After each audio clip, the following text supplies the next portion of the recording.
नमस्कार साथियों, साहित्य सृजन चैनल में आपका बहुत बहुत स्वागत है। मैं रजनी तिवारी आज बात करने वाली हूँ सूरसागर सार के वृंदावन प्रकरण और राधा कृष्ण प्रसंग के विषय में। पिछले वीडियो में हमने बात की थी विनय तथा भक्ति के प्रकरण में, गोकुल लीला में और वृंदावन लीला में। वृंदावन लीला के कुछ पद शेष रह गए थे जो परीक्षा की दृष्टि से महत्वपूर्ण हैं, अतः आज हम सर्वप्रथम उन पदों की व्याख्या करेंगे। उसके बाद इसी क्रम को आगे बढ़ाते हुए हम राधा कृष्ण प्रसंग के विषय में भी चर्चा कर लेंगे। तो शुरुआत करते हैं। जब हरि मुरली अधर धरत, थिर चर चर थिर पवन थकित रहे, जमुना जल न बहत, खग मोहे मृग जूथ भुलाही, निरखी मदन छवि छरत, पशु मोहे सुर भी विथकित, तृण दंतति टेकि रहत, सुख सनकादि शकल मुनि मोहे, ध्यान न तनक गहत, सूरज दास भाग हैं तिनके, जेया सुख ही लहत। अर्थात अब कृष्ण बांसुरी अपने ओठ पर धरते हैं, तब न चलने वाले भी चलकर गर्दन की ओर चलने वाले स्थिर हो जाते हैं। पवन उस समय शिथिल हो जाती है, मंद हो जाती है और यमुना का पानी बहना बंद हो जाता है। अगर शाब्दिक अर्थ में मैं आपसे कहूँ तो श्री कृष्ण के अपने अधरों में मुरली के धारण करते ही प्रकृति भी मोहित हो जाती है, प्रकृति भी अपने कार्य को भूल जाती है, हवा बहना भूल जाती है और पानी ठहर सा जाता है, पक्षी मोहित हो जाते हैं। इसे देखकर कामदेव की छवि भी क्षीण हो जाती है, अपहत हो जाती है, पशु मोहित हो जाते हैं, गायें विशेष रूप से थकित होकर तृण को दांतों से पकड़े रह जाती है, शुकदेव अर्थात तोता, सनक आदि मुनि मोह में पड़ जाते हैं और तनिक भी ध्यान नहीं धर पाते हैं। अंत में सूरदास जी कहते हैं कि वे भाग्यवान हैं जो इस सुख को पाते हैं, अर्थात वह मनुष्य श्रेष्ठ है जो श्री कृष्ण की उस बांसुरी की धुन को सुनता है। दूसरा हमारा पद है जो 45वें नंबर पे है।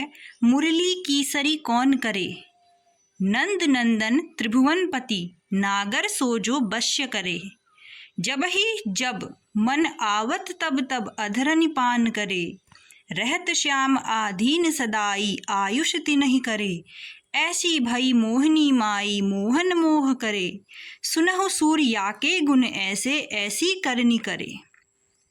अर्थात मुरली की समता कौन कर सकता है। भगवान श्री कृष्ण की बांसुरी की समानता हम किसी से नहीं कर सकते। जिस मुरली ने तीनों लोक के स्वामी अर्थात नंद के पुत्र चतुर श्री कृष्ण को अपने वश में कर रखा है और नित्य प्रति उनके होठों पे विराजमान रहती है, वह जब जब उसके मन में आता है तब तब श्री कृष्ण के होठों का पान करती है। कृष्ण सदा उसी के अधीन रहते हैं और उसी की आज्ञा का पालन करते हैं। वह ऐसी मोहने वाली है कि मोहन को ही मोह लेती है। सूरदास सुनो, इसके गुण ऐसे ही हैं और इसे ऐसी ही करनी है। अर्थात बांसुरी से श्रेष्ठ कोई नहीं है जिसे श्री कृष्ण के अधरों का पान करने का अवसर प्राप्त होता है। अब हम बात करेंगे 69 नंबर के पद की। गिरि पर बरसन लागे बादर, यह उस समय की बात है जब इंद्र का कोप पड़ता है और उसके परिणाम स्वरूप आवश्यकता से अधिक तीव्र वृष्टि वहां पर होने लगती है।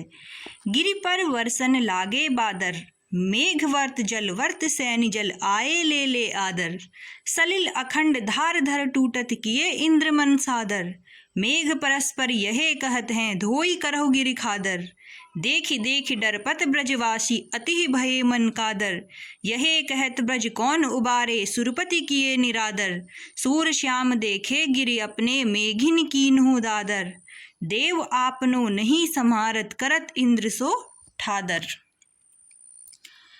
अर्थात जब पर्वत पर बादल बरसने लगे, मेघवर्त और जलवर्त नामक प्रलयकारी मेघ अपनी सेना सजाकर आदर पूर्वक आए और अखंड पानी की धारा से पृथ्वी टूटने लगी।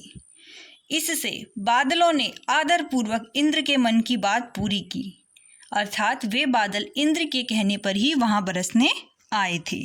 मेघ आपस में यही कहते हैं कि पर्वत को धोकर नीची जमीन में बदल दिया जाए। जैसे हमने पढ़ा होता है ना, बांगर खादर, तो खादर में बदल दिया जाए।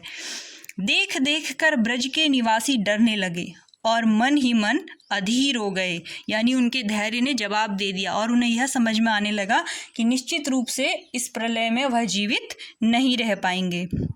वे यही कहते हैं कि देवराज का अनादर करने पर ब्रज की रक्षा कौन करेगा।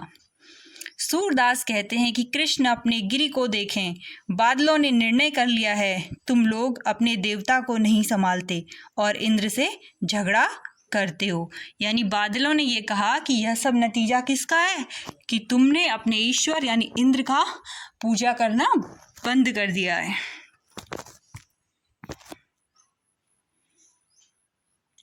अब हमारा अगला पद है, गिरिजन गिरे श्याम के करते, करत विचार सबे ब्रजवासी, भय उपजत अति उरते, ले ले लकुट ग्वाल सब धाये, करत सहाय जुतुरते, यह अति प्रबल श्याम अति कोमल, रबिकी हरबे, सप्त दिवस कर पर गिरिधार्यो, वरसि थक्यो अंबरते, गोपी ग्वाल नंद सुत राख्यो, मेघधार जल धरते, जमला अर्जुन दो सुत कुबरे, तेव उखारे जरते, सूरदास प्रभु इंद्र गर्व हरि, ब्रज राख्यो कर तबते।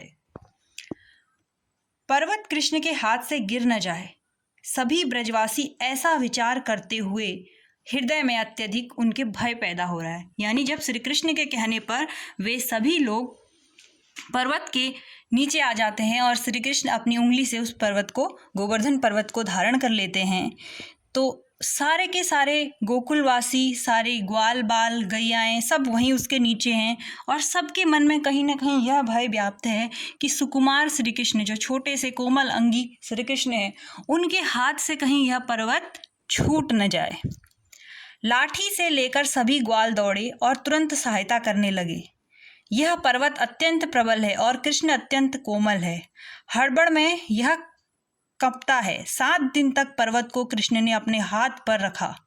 बादल आकाश में बरसते बरसते थक गए। कृष्ण ने गोपी ग्वाल आदि को बादल की जलधारा से बचाया। जमल और अर्जुन कुबेर के दोनों पुत्रों को जड़ से उखाड़ दिया। सूरदास कहते हैं कि प्रभु ने इंद्र के गर्भ को हर कर यानी मिटाकर संकट से ब्रजवासियों की रक्षा की। अगला हमारा पद है, ये जो महत्वपूर्ण भी है, इसको आप ध्यान दीजिएगा। कृपा सिंधु हरि कृपा करो हूँ, अनजाने मन गर्व बढ़ायो, सो जिन हृदय धरी हो, 16 सहर पीर तनु एके, राधा जीव सब देह, ऐसी दशा देख करुणामय, प्रगटो हृदय स्नेह, गर्व हत्यो तनु विरह प्रकाश्यो, प्यारी व्याकुल जानी, सुनहु सूर अब दर्शन दीजे, चूक लई इन मानी। अर्थात कृपा के सागर जो हैं कृष्ण, हे कृष्ण आप कृपा के सागर हैं, करुणामयी हैं, अपनी कृपा दृष्टि हम पर भी करो। अज्ञानवश मन में हमारे गर्व बढ़ गया है, उसे हृदय में धारण मत करो। 16 सहस्त्र गोपियां, पर सबके शरीर में पीड़ा एक ही है और सब शरीर हैं। राधा ही मानो उनका प्राण है। ऐसी दशा देखकर करुणामय कृष्ण के हृदय में स्नेह प्रकट हुआ। कृष्ण ने गोपियों के गर्व को समाप्त कर दिया और प्यारी को व्याकुल जानकर शरीर में विरह प्रकाशित किया। सूरदास कहते हैं कि कृष्ण सुनो, अब दर्शन दे दीजिए, इन लोगों ने अपनी भूल मान ली है। अर्थात जो गर्ववश वह श्री कृष्ण की भक्ति से विमुख हो रहे थे, वह उसे जान चुके हैं और उन्होंने अपने गर्व को त्याग दिया है।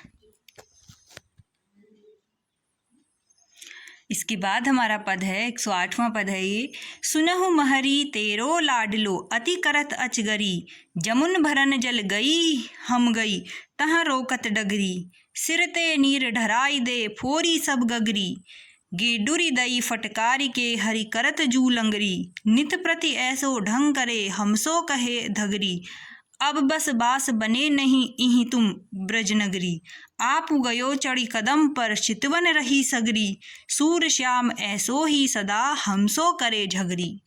गोपियाँ कहती हैं, महरी अर्थात माता, ठीक है, यह यशोदा माता से कहा जा रहा है। और यहाँ पर जो शब्द प्रयुक्त हुआ है वह ब्रज के अनुसार है, इसीलिए मेहरी शब्द है। मेहरी सुनो, तुम्हारा लाडला बहुत शरारत करता है।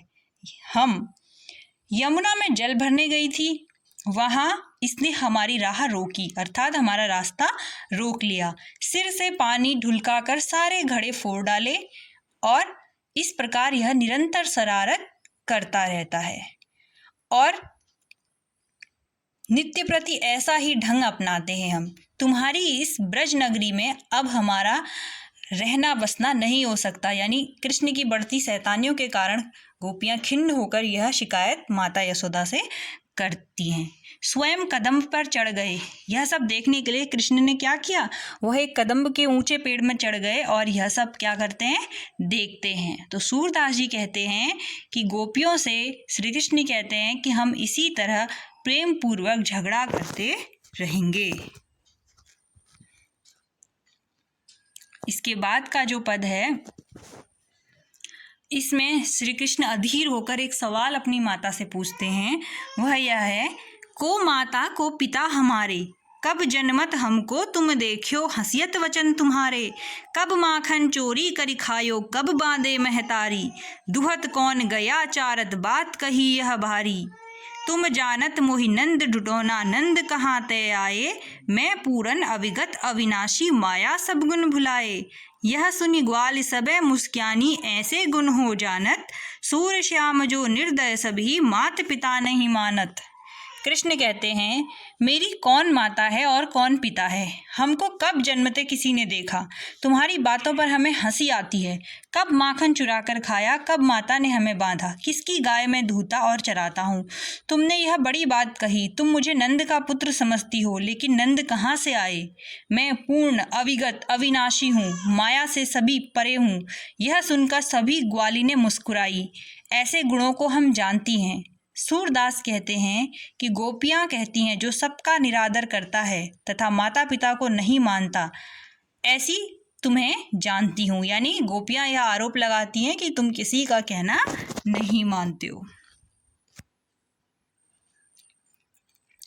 इसके बाद श्री कृष्ण के ऊपर एक और पद है, नटवर वेश धरे ब्रज आवत, मोर मुकुट मकराकृत कुंडल, कुटिल अलक मुख पर छवि पावत। भ्रुकुटी विकट नैन अति चंचल, इह छवि पर उपमा एक धावत। धनुष देखि खज विधि डर पंते, उड़ी न सकल उड़िवे अकुलावत। अधर अनूप मुरली सुर पूरत, गौरी राग अलापी वजावत।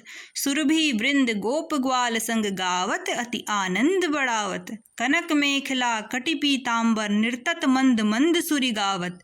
सूर श्याम प्रनि अग माधुरी, निरखत ब्रज जन के मन भावत। कृष्ण नटवर का वेश धरकर ब्रज में आते हैं, अर्थात नट, ठीक।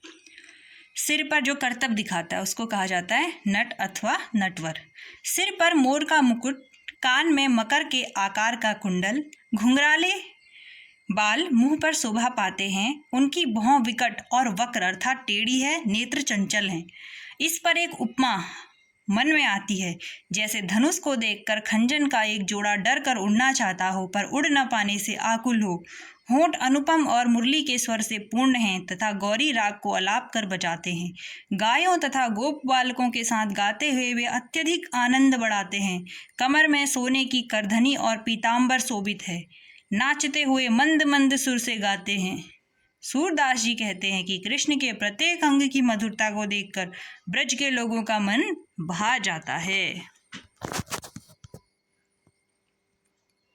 इसके बाद एक गोपी के लिए पद है, जिसमें गोपी अपनी दशा का वर्णन करती है।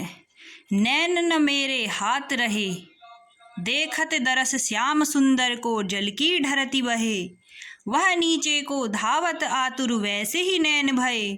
वह तो जाई समात उधति में, ये प्रति अंग रहे। यह अगाध कहु वार पार नहीं, ये शोभा नहीं पार। लोचन मिले त्रिवेणी होके, सर समद अपार। गोपियां कहती हैं, आंखें मेरे वश में नहीं रहती। सुंदर कृष्ण का दर्शन करते ही जल की तरह ढहकर बह जाती हैं।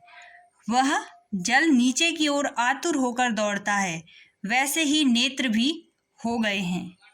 वह तो जाकर समुद्र में समा जाती है। अर्थात जो नदी होती है जब वह नीचे की ओर ढलान में बहती है तो एक समय ऐसा आता है कि उसकी समाप्ति हो जाती है समुद्र में मिलन के साथ। किंतु यह नेत्र जो है श्री कृष्ण के हर अंग पर मोहित हो गए हैं। और श्री कृष्ण रूपी जो समुद्र है यह तो अगाध है, इसका कोई आर पार ही नहीं है, यानी ये कभी समाप्त तो होने वाला ही नहीं है। श्री कृष्ण की शोभा भी क्या है, असीमित है। अंत में सूरदास जी कहते हैं कि गोपियों के नेत्र त्रिवेणी होकर अपार समुद्र, कृष्ण रूपी समुद्र से मिल गए हैं। अब हम राधा कृष्ण वाले में हैं, जिसमें कि कृष्ण राधा से परस्पर वार्तालाप करते हैं। तो अपने कुछ प्रश्न करते हैं। नाम कहाँ तेरोरी प्यारी, बेटी कौन महर की है तू, को तेरी महतारी। धन्य कोख जिनी तो को राख्यो, धनी धनी जिह अवतारी। धन्य पिता माता तेरी, छवि निरखी हरि महतारी। मैं बेटी वृषभानु महर की, मैया तुमको जानती। जमुना तट बहु बार मिलन भयो, तुम नहीं पहचानती। ऐसी कही वाको मैं जानती, वह तो बहुत छिनारी। महर बड़ो लंगर सब दिन को, हंसती देखी मुहगारी। राधा बोली उठी बाबा, कछु तुम सो ढीडो कीनो। ऐसे समरथ कब मैं देखे, हंसी प्यार ही उरलीनो। महरी कुंवरी सो यह कही, भाषति आऊ करी तेरी चोटी। सूरदास हरपित नंदरानी, कहती महुरी हम जोटी। श्री कृष्ण कहते हैं, हे प्यारी तेरा क्या नाम है, तू कौन महर की बेटी है और कौन तुम्हारी माता है। वह कोख धन्य है जिसने तुमको रखा, और वह माता धन्य है जिसने तुम्हें जन्म दिया। तुम्हारे पिता और माता दोनों ही धन्य हैं। इस प्रकार कृष्ण की माता उसकी छवि देखती है।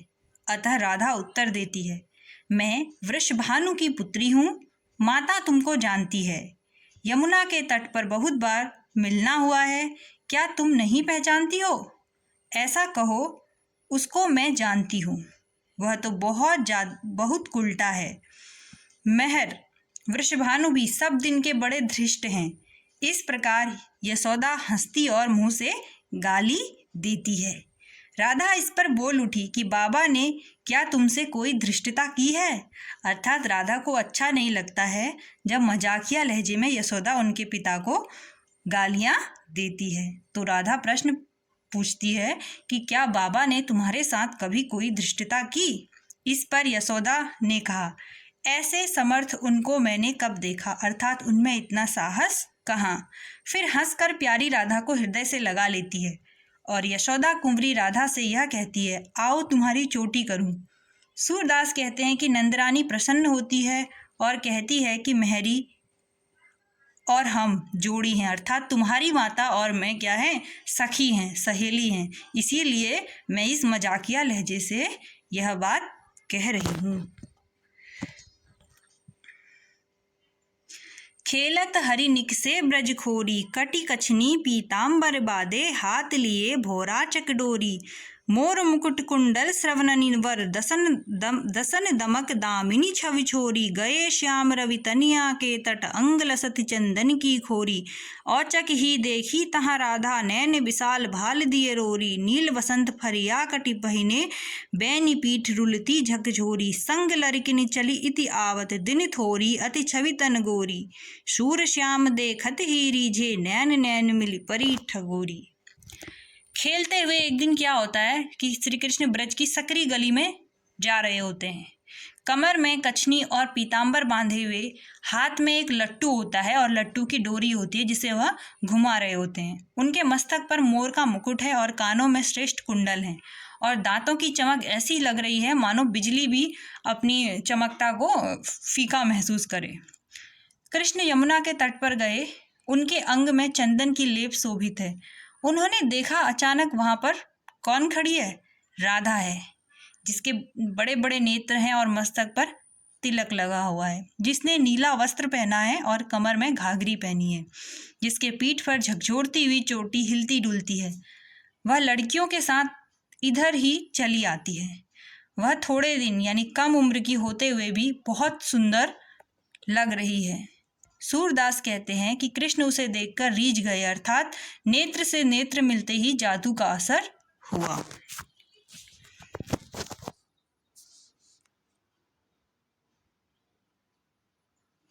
अब हमारा अगला पद है जो राधा कृष्ण से ही है, 29 नंबर का।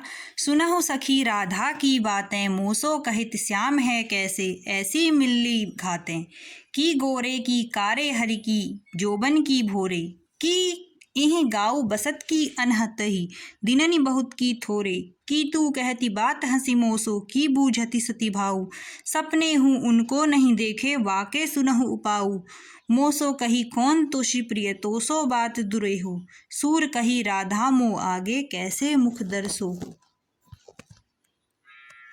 सखी राधा की बातें सुनो, मुझे कहती है कि कृष्ण कैसे हैं।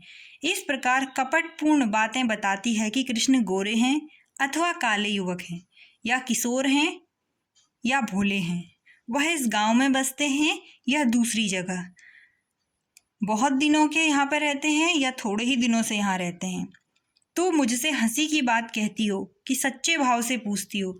तो प्रश्न जो सखी है वो प्रश्न करती है राधा से कि ये सब बातें तुम सच में पूछ रही हो उनके विषय में या केवल हंसी ठिठोली कर रही हो।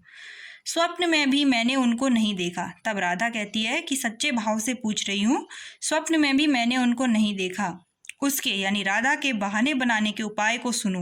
उन्होंने मुझसे कहा कि तुम्हारे समान प्रिय कौन है जिससे कि मैं बात छिपाऊंगी। सूरदास जी कहते हैं कि एक सखी दूसरी सखी से कहती है, राधा मेरे आगे कैसे मुंह दिखाएगी, अर्थात उन सखियों में ही आपस में श्री कृष्ण के प्रेम के प्रति एक तरह की क्या हो गई है, दोनों के बीच में उहापोह हो गई है। दोनों एक दूसरे से अपनी मन की बातें तो कह रही हैं, लेकिन दोनों ही एक दूसरे से ये सब बातें छुपाते हुए, रहस्य प्रकट करते हुए कह रही हैं।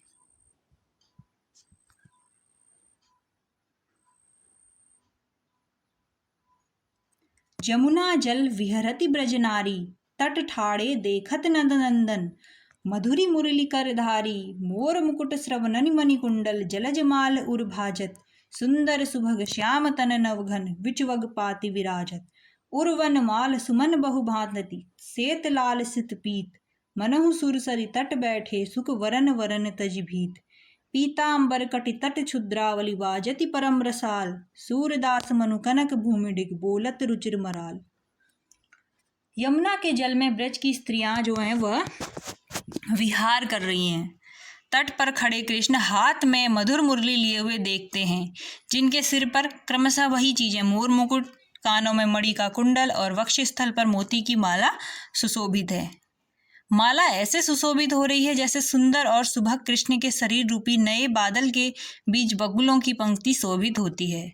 वक्षस्थल की माला में सफेद, लाल और पीले उज्ज्वल अनेक तरह के फूल हैं, मानो गंगा के किनारे भय छोड़कर तरह तरह के रंगों के तोते बैठे हों। कमर पर पीतांबर है और करधनी अत्यंत आनंददायक ध्वनि प्रदान करती है, ध्वनि उत्पन्न करती है। जो करधनी है, बजती है ना। सूरदास कहते हैं कि मानो सोने की भूमि के पास रुचिपूर्वक हंस बोल रहे हैं। तो इस प्रकार आज के इस वीडियो में हमने वृंदावन प्रसंग और राधा कृष्ण प्रसंग के कुछ पद जो मुझे परीक्षा की दृष्टि से आप लोगों के लिए उपयोगी लगे, उनका मैंने यहाँ पर आज व्याख्या प्रस्तुत किया है। तो उम्मीद करती हूँ ये वीडियो आपके लिए लाभकारी होगा। मिलते हैं अगले वीडियो में, जिसमें हम बात करेंगे श्री कृष्ण के मथुरा गमन के प्रकरण के विषय में। तो तब तक आप लोगों से उम्मीद करती हूँ कि आप वीडियो को देखेंगे, और आपके कोई सुझाव हैं तो आप मुझे कमेंट कर सकते हैं।